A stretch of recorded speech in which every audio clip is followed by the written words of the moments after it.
Hello दोस्तों, तो इस एपिसोड की शुरुआत में हमें तियान लैंगजोंग सेक्ट को दिखाया जाता है, जहां हम देखते हैं कि क्वीन के सामने उनका दुश्मन सीना तान के खड़ा होता है।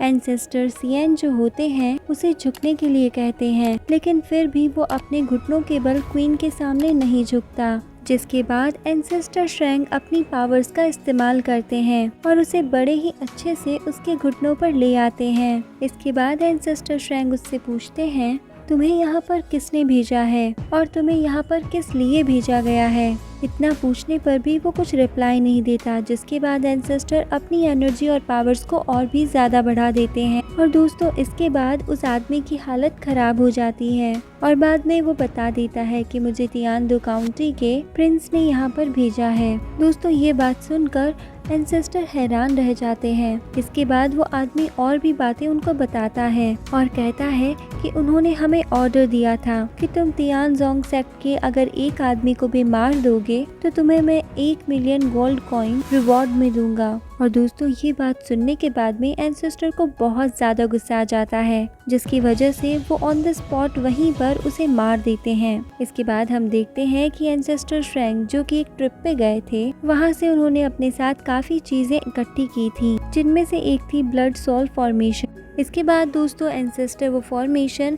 मैड अल्केमिस्ट को दे देते हैं, जिसके बाद मैड बहुत खुश होता है और कहता है कि आज से पहले मैंने ऐसा कुछ भी नहीं देखा था। इसके बाद एंसेस्टर श्रेंग शांगनिंग के जितने भी घाव होते हैं उनको भी क्योर कर देते हैं और इसके बाद वो वहाँ से चले जाते हैं। और दोस्तों, इसके बाद अगर अभी तक आपने चैनल को सब्सक्राइब नहीं किया है तो जल्दी से चैनल को सब्सक्राइब कर लीजिए और बेल आइकन को भी प्रेस कर लीजिए, ताकि इस चैनल के सारे अपडेट्स आप तक पहुँच पाए।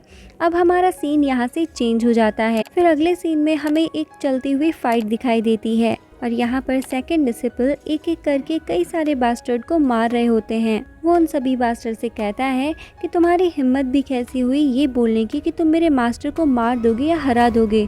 तुम में तो इतनी भी हिम्मत नहीं है कि तुम मुझे हरा सको। इसके बाद उसके पीछे से क्वीन शू और पॉइजनस गर्ल आ जाते हैं और उसे मारने लगते हैं। क्वीन शू उसे मारते हुए कहती है कि चलो अब मेरे साथ, तुम्हारा बहुत हुआ। इसके बाद पीछे से उन्हें एक आदमी आवाज लगाता है और कहता है कि तुम लोगों का कल्टीवेशन लेवल बराबर है, पर तुम लोग तो मेरे से ज़्यादा ताकतवर हो।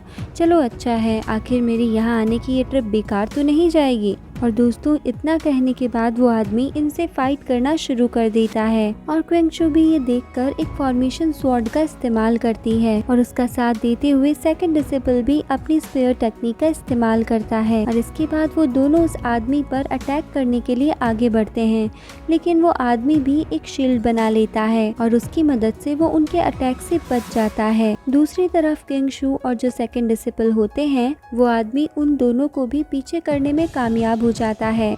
दोस्तों, इसके बाद में पॉइजनस गर्ल आगे बढ़ती है और उस पर अपना कॉम्बैक्ट अटैक कर देती है, लेकिन वो आदमी उसे भी धक्का देकर बड़े आसानी से पीछे कर देता है। इसके बाद में क्वेंग शू अपनी हाई ग्रेड की एक डीमन पावर का यूज करती है। यह आदमी ये देखकर हैरान रह जाता है। दोस्तों, ये पावर होती है एक डीमन पिल की, जो उस आदमी के पास जाकर फटती है, लेकिन वो आदमी इससे भी बच जाता है और इस तरह से ये तीनों ही एक एक करके इस आदमी पर अटैक करना शुरू कर देते हैं। लेकिन वो आदमी जो कैवेनन पीक के स्टेज पर होता है, वो उन तीनों के अटैक से तो बचने लगता है, लेकिन पॉइजनस गर्ल का एक अटैक उस पे भारी पड़ जाता है और इससे वो पीछे जाकर गिरता है। अब पीछे की तरफ गिरने से वो आदमी काफी ज्यादा इंजर्ड हो गया होता है। वहीं पर क्वेंग शू, सेकंड डिसिपल और पॉइजनस गर्ल बिल्कुल सेफ होते हैं। इसके बाद हमें दिखाया जाता है कि वो आदमी बेहोश हो चुका होता है और उस आदमी को कंट्रोल करने वाला प्रिंस जाओ जो होता है, वो कहता है कि गिव हेवन स्टेज की पीक पर होके भी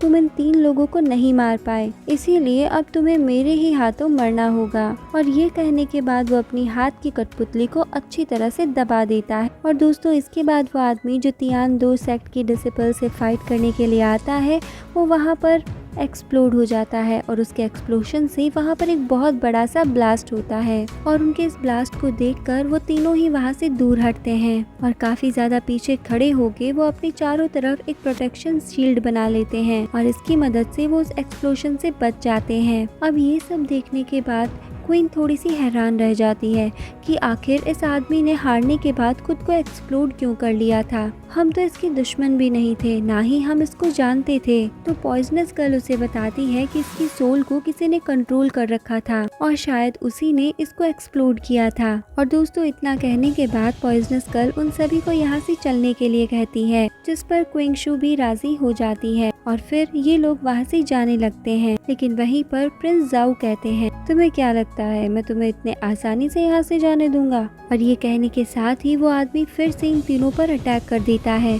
और वहाँ पर एक फॉर्मेशन क्रिएट कर लेता है। अब दोस्तों हमारा व्यू फिर से चेंज होता है और अब हमें शिनवू कंपटीशन को दिखाया जाता है, जहाँ पर ग्रेट शिया की काफी ज्यादा प्रिंसेस आ रखे होते हैं। वही जो 5th प्रिंस होता है वो कहता है कि हमेशा से ही इस कंपटीशन के अंदर जो तियानवू कंट्री है वो बढ़िया से बढ़िया मार्शल आर्टिस्ट को यहाँ पर लेकर आती है। जिसके बाद 3rd प्रिंस कहता है कि मैं तुम लोगों से बेट लगा सकता हूँ कि इस बार कौन जीतेगा। और दोस्तों वही जो 7th प्रिंस होते हैं वो इन दोनों को ही चिढ़ाने लगते हैं और इसके बाद हम देखते हैं वो कंपटीशन। इस कंपटीशन में 2 आदमी आपस में फाइट कर रहे होते हैं और उन लोगों की फाइट को देखकर जो 5th प्रिंस होता है वो कहता है कि अब मजा आने वाला है। और अब हम उस ग्राउंड को देखते हैं जहाँ पर ये 2 लोग फाइट कर रहे होते हैं और दोस्तों इन दोनों की ये फाइट काफी देर तक चलती है और वहीं पर जो ऑडियंस इसको देख रही होती है वो कहती है कि इस बार का कंपटीशन भी जरूर तियानवू काउंट्री ही जीतेगी, क्योंकि वो अभी तक लगातार 7 गेम जीतती हुई आ रही है। और वहीं पे हम प्रिंस जाऊ को देखते हैं जो काफी ज्यादा खुश होता है। अब जो यहाँ पे 5th प्रिंस होता है वो कहता है कि मैं इन्हें इम्पीरियल कैपिटल ले जाकर ली जोंग के साथ एक दिन जरूर खेलूंगा। ये बात सुनकर 7th प्रिंस 5th प्रिंस पर गुस्सा हो जाता है और उससे कहता है तुम ये क्या कह रहे हो। दोस्तों इसके बाद हमें दिखाया जाता है कि 3rd प्रिंस आसमान की तरफ देखने लगता है और दोस्तों तब हम आता हुआ देखते हैं एंसेस्टर श्रेंक को, जो यहाँ पर अपनी स्पिरिचुअल बोट के साथ एंट्री लेते हैं। और दोस्तों जैसे ही वो स्पिरिट बोट वहाँ पर आती है उसके ऊपर से एंसेस्टर श्रेंक नीचे उतरते हैं और वहीं पर जो वहाँ फाइट चल रही होती है वो पूरी तरह से बंद हो जाती है और वहाँ का हर एक आदमी ये देख के हैरान हो जाता है कि ये तो QI रिफाइनिंग स्टेज का कल्टीवेटर है, ये यहाँ पर क्या कर रहा है। वहीं दूसरी तरफ एंसेस्टर श्रेंक प्रिंस जाऊ को नीचे पटक देते हैं। वहीं पर जो प्रिंस जाऊ है वो उनसे कहता है तुम्हें मालूम नहीं है तुम्हारे पीछे ग्रेट शिया के 3 प्रिंसेस खड़े हुए हैं और रॉयल पीपल्स के आगे तुम मुझे नहीं मार सकते हो। और दोस्तों ये बात सुनते ही एंसेस्टर श्रेंक अपनी एनर्जी को रिलीज कर देते हैं और दोस्तों उनकी थोड़ी सी ही एनर्जी रिलीज होती ही वहाँ पर काफी ज्यादा हलचल मच जाती है। इसी वजह से प्रिंसेस को तो पता चल जाता है कि हम इससे तो पंगा नहीं ले सकते हैं। इसी वजह से वो तीनों प्रिंस बोलते हैं कि ये प्रिंस जाऊ का मैटर है और हम इसमें बीच में नहीं पड़ने वाले हैं, आप इन्हें अपने हिसाब से देख लीजिए। और दोस्तों ये बात सुनकर एंसेस्टर श्रेंक एक हल्की सी क्रूअल से स्माइल पास करते हैं। वहीं दूसरी तरफ 3rd प्रिंस ये भी कहता है कि इतना ज्यादा आसान नहीं है इससे पंगा लेना।